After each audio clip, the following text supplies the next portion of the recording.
This woman suddenly maxed out her husband's credit cards. She was going to compensate herself for every penny she'd saved over the past 20 years. Before this, she spent every day bustling around for her family. But her family only criticized her. She didn't have any property in her name. Only one cell phone belonged to her. Originally, she planned to keep living this way. But after she had major surgery, she saw her husband and mother-in-law's true colors. She decided to change her life. No longer would she live just to take care of others. She wanted to return to her career as a doctor. The next day, she did something that shocked her husband. She went to her husband's workplace and told him face-to-face that she wanted her name added to the house deed because she had nothing in her name.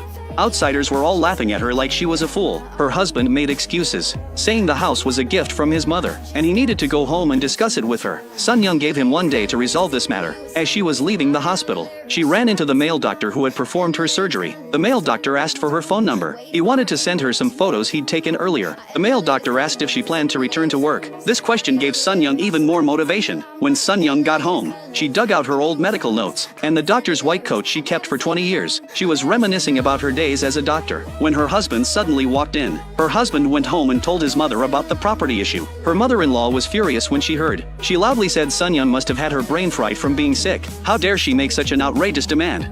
Sun Young had known this would be the result all along. She just wanted to force her husband and mother-in-law to make a choice. If they weren't willing to add her name to the property deed, then they should let her go back to being a doctor. Her husband had no choice but to agree. Sun Young began preparing for the medical exam. She devoted all her time to studying. After months of intensive preparation, she walked confidently into the exam room. The next day, she was thrilled when she heard the test results. To celebrate her success, she bought new glasses and cut her long hair short. This signified a new beginning in her life. That evening, while filling out her department preferences, she felt conflicted. Surgery was too demanding at her age. She might not be able to handle it. Pediatrics meant dealing with sick children, which she couldn't bear. Finally, she chose the inpatient ward. The hospital she chose was the same place where her husband worked. She didn't know that there was a woman at this hospital, a woman who was her college classmate, and who also had an intimate relationship with her husband. If Sun Young came to work here, her affair with Sun Young's husband would be discovered. The woman quickly called Sun Young's husband, but their worry was unnecessary. The hospital felt Sun Young was too old,